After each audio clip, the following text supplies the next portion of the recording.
What's going on, guys? Welcome back to another video. Today we're doing another 2v2 analysis, but instead of doing my own gameplay, we're going to do my roommate Blake's.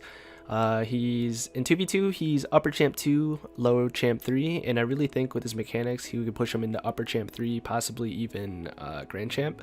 It's just fine-tuning the little bit of positional errors. I watched the replay a little bit just to get some ideas in my head in order to better improve the analysis, and I really think he's got what it takes. So these tips are going to be from a grand champ level, grand champ perspective. I can prove it here if you guys don't believe me. But so the biggest thing between grand champ and champ 3 is the decision making. Everybody's pretty mechanically sound, and I really want to put emphasis in towards the decision making because that's the easiest way into getting grand champ. You don't really have to be that good, honestly, mechanically to be grand champ, in case in point me.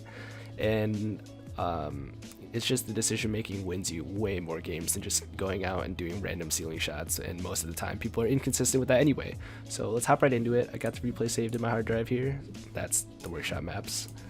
Going to replays, got it saved. Here we go. It's a 3-0 win, but I still found some things we need to work on here. So we're going to go to his perspective.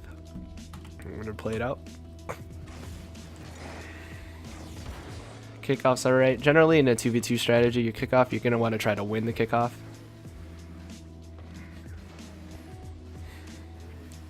It just helps ease pressure off your teammate if he gets boost. I like going for boost if you're the back person, but I stop it here just because first thing I notice on this right here, color, let me get Epic Pen out here.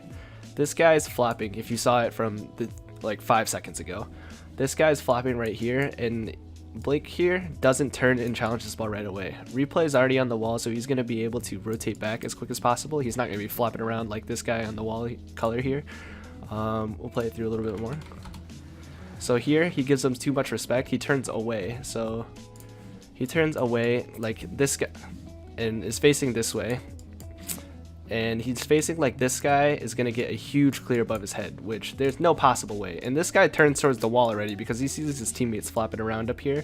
This guy has no way he's going to get anything past Blake here. So we're going to play it through. Instead, what he should do, I'll go back here, look just a tiny bit. What he should do, as soon as he takes that touch, replay's already on the wall. Oh, wrong spot. Replay's already on the wall, so this is his cue to rush this ball right away in order to get possession here. He's going to beat this guy in net to the ball. He's miles ahead of him. And just continue to add pressure. Keep playing it through. So instead he turns around, which is not the right play, and gives him time, gives him too much respect, and doesn't really get a great touch there. So he would already be in a better position. I think he got caught in the fake challenge. That's just a mechanical error. Nothing to really worry about. It's a good demo.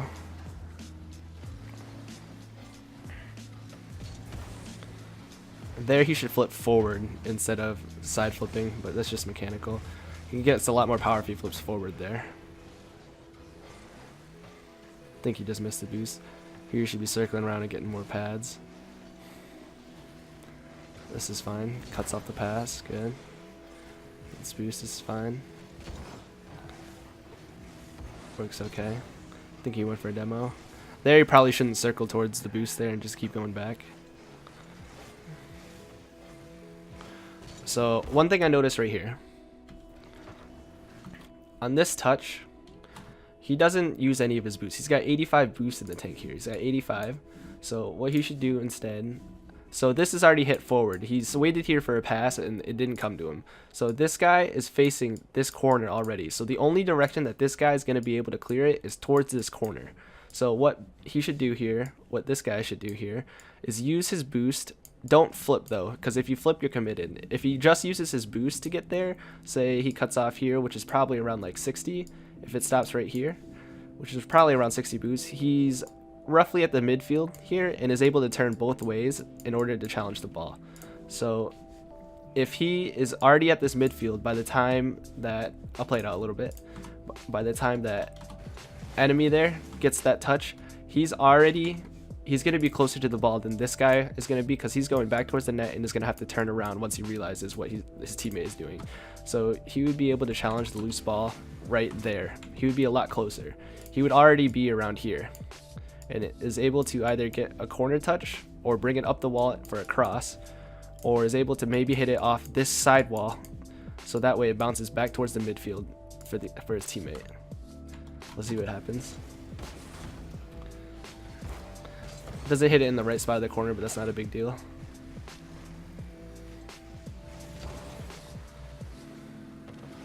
So something else here on this rotation back. He rotates in line with this. So what I would like to see is, instead of rotating this way in line with the ball, I would like to see him go out this way, because he's got 100 boost already, out towards the back post here. But let's check where his teammate is real quick. I think that's right. So go back a little bit.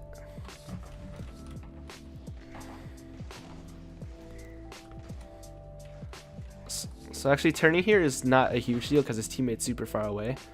But what I would like to see instead is, let me get a better angle.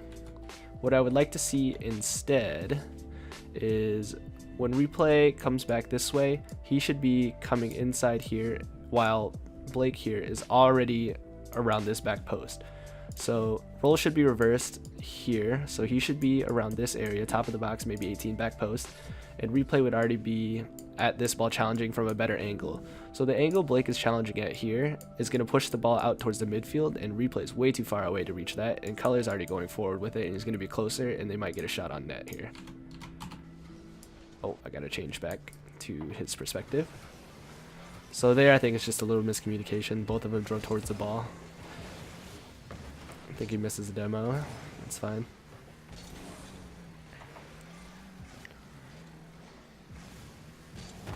It's good patience.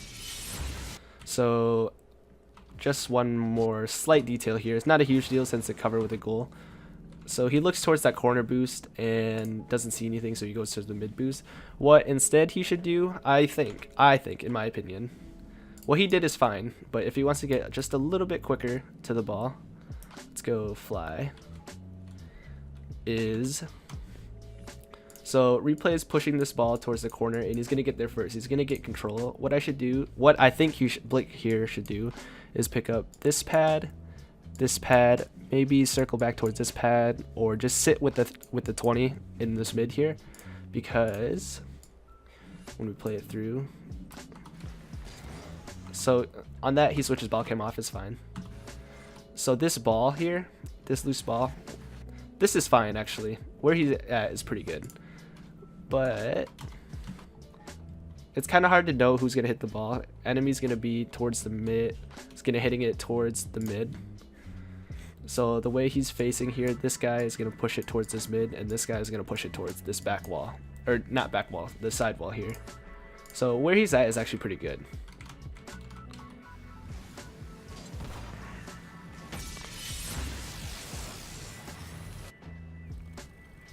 You don't need a whole lot of boost. A little bit of thing of getting quicker is maintaining pressure without having to use the 100 boost. Sitting at like 30 is a lot of boost to make a play.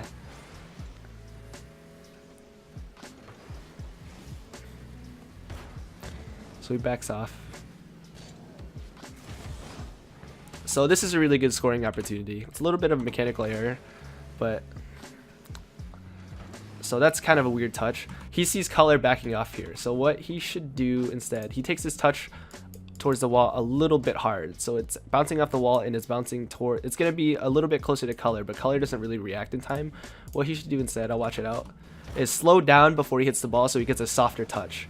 But that touch is fine since Color is shadowing backwards. But what he should do on this bounce, right there, on that bounce right there, he should jump, take a touch, use a little bit of boost upwards to like kind of start an air dribble, but instead on the second touch, as he jumps up, as he reaches the ball, flip forward into it so he hits this pocket corner right here.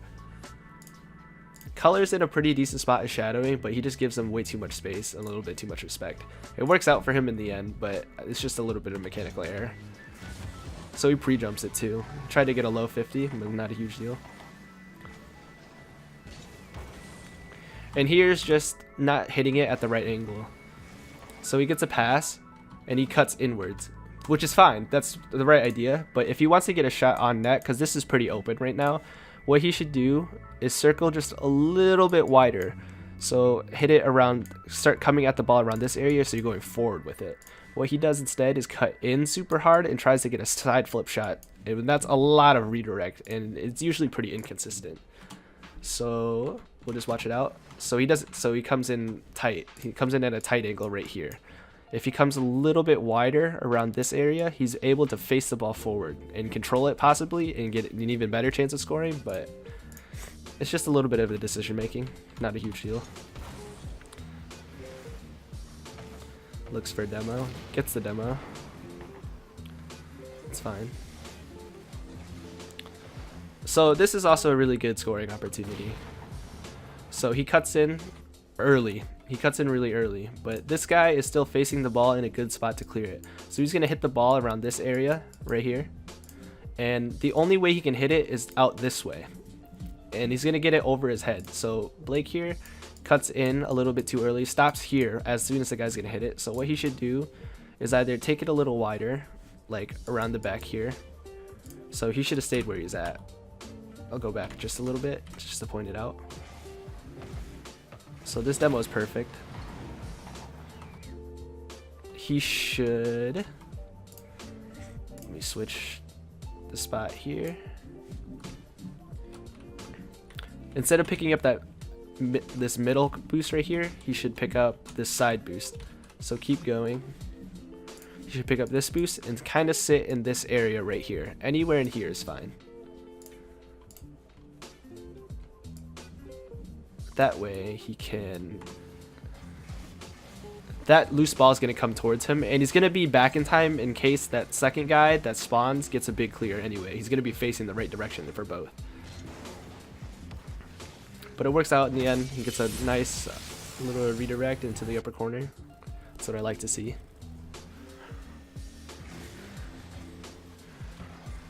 So if you get boost, if you spawn on the offset in the back here on the diagonal, so instead he takes this route right to the boost and doesn't flip. It's faster if you skip this boost, just drift turn and go straight towards the boost, use all this boost and flip into the corner. It's faster that way. So what you should do is just drift turn, skip that boost, and flip there using the rest of your boost. Then you can turn forward with it. Taking that boost is fine. See these replays there.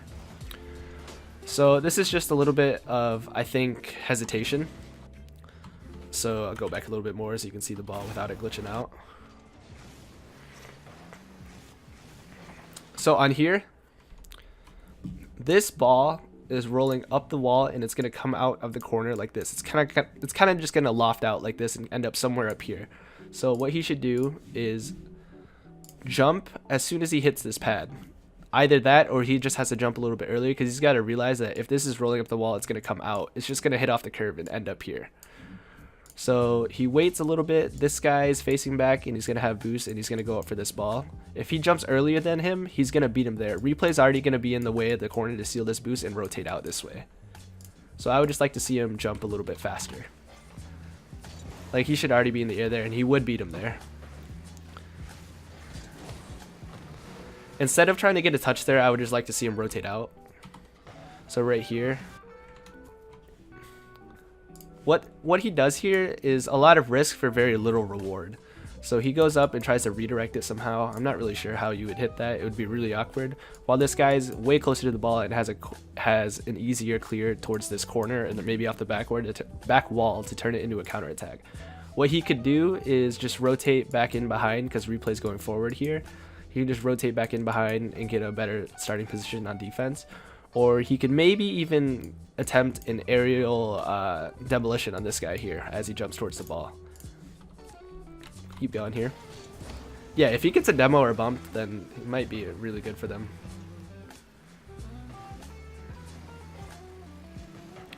Waiting there is fine.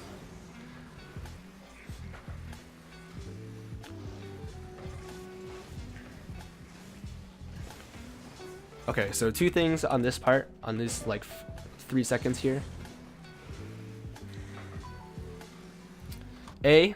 This is number one. He cuts a little bit too hard in, too early. So that touch is kind of loose. So what he should do instead, he cuts in top of the 6 here. Cuts in top of the 6, cuts in early. So that means he's only going to be able to cover. He's only going to be able to cover this much of the net. Excuse me. He's only going to be able to cover that much of the net. If he takes this wider turn here and ends up over here, he's got 100% of the net covered in case a ball comes back at him. That's number one. It's not a huge deal since they're not really pressuring. We'll keep going here. So on air dribbles, you generally want to not be under your teammate. It's kind of hard to know what's going to happen. So he kind of follows under his teammate for a loose ball. So as he gets here, beats the first guy, he keeps driving under. He keeps continuing to drive under here in case there's some random 50-50 here, which he might be able to get to. If he stays back a little bit, turns around and faces forward, maybe somewhere back here, he's able to pick up this loose ball. So we'll keep watching forward.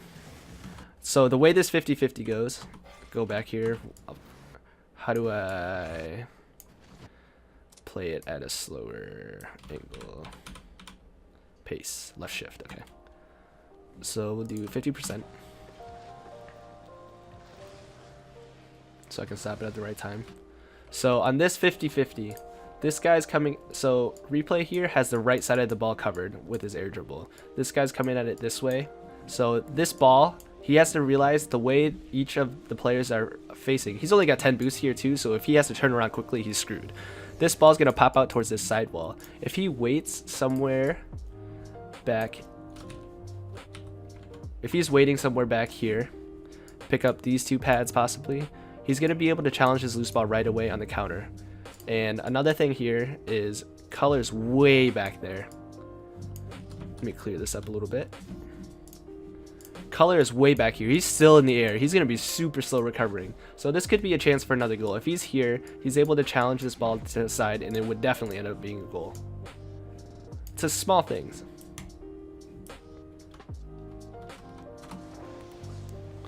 Let's speed this back up to 100. So instead, he has to turn towards his mid boost, and this ball is just rolling, just rolling. The other guy's going back for boost anyway. That challenge is fine, but if he is in the right spot earlier, that's just a mechanical mistake, not a huge deal. One more thing here. But he would have the counter attack ready to go. The air dribble would have been fine. So this boost is here. This boost is here, it's still here. Excuse me. He's driving back towards his boost. He's got 10 boosts here, not a huge deal. If he takes this way, this route, and picks up this one, and this one, and this one, or maybe even just this one and this one, he's gonna have around 25 boosts, which is enough to make a save. You only need 12 to get above the crossbar here. You only need 12 with a fast jump aerial to get up above that and to save anything pretty much. So what he does instead is cut off replay here going towards the ball, and this causes a little bit of confusion between teammates. What you always want to rotate back post unless you have to make a turn and your teammate's not there.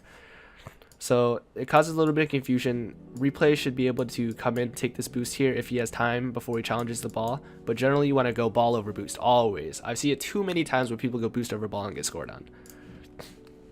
If he goes this way, he gets a better angle to get a clear anyway.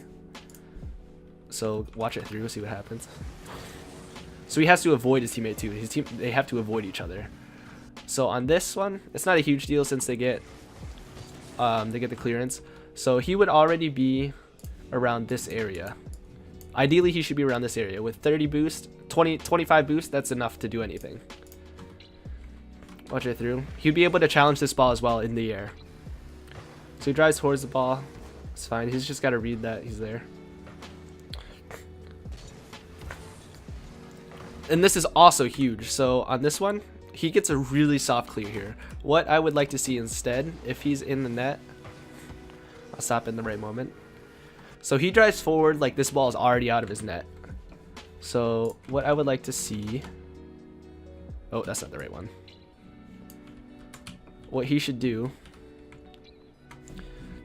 is he should be around this back post area, or even inside the goal at this near post area is fine too. That's where I like to sit a lot of the times. It's just here because he's able to cover if the ball's coming this way and it's a little bit more shadowing. So if he's sitting in this near post area, right, go back here. Let's say you're here. Then I'll play it a little bit.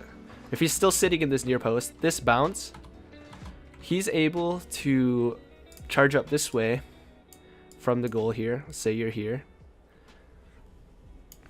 On this bounce, he's able to get a big clear out this way. Instead, he kind of gets this awkward like sideways dodge coming from the side of the ball, and that's not what you want. You want to be able to, if you're in trouble there and you need to clear it out big, you're going to want to be able to hit it out big. So it's not strong enough to reach his teammate. Kind of gets bailed out, just a mechanical mistake, and you get lucky that they don't get scored on. I want to see him boosting faster towards the ball there. And here he's driving in circles under the ball. You never want to drive in circles under the ball. Here, his teammate's already coming up for this ball. See, he's jumping and boosting. He's going to beat this guy, most likely. But instead, he should just already be boosting out backwards in order to rotate out. In case he's ready for any 50-50. So instead he just sits under it. He should still be going back here. And if he's back here, he would be, if he's already back, if he's boosted out, he would be here. He would be somewhere around this area, anywhere in here. And this loose ball, they double commit, and he would be going forward, and it'd be an open goal.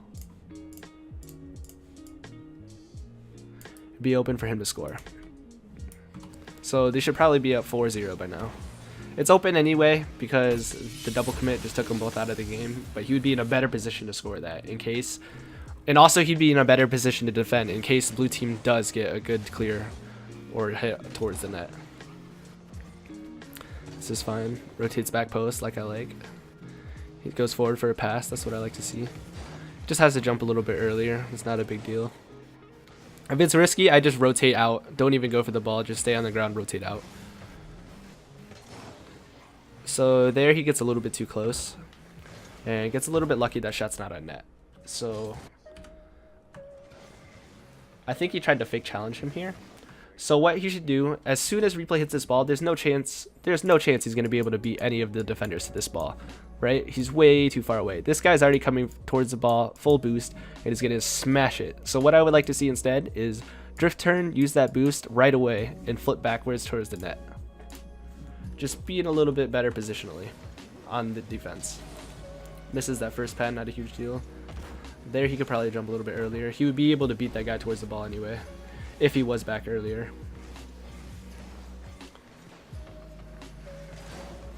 Just needs to go a little bit faster there, not a huge deal. That's fine. He can jump earlier and beat that guy.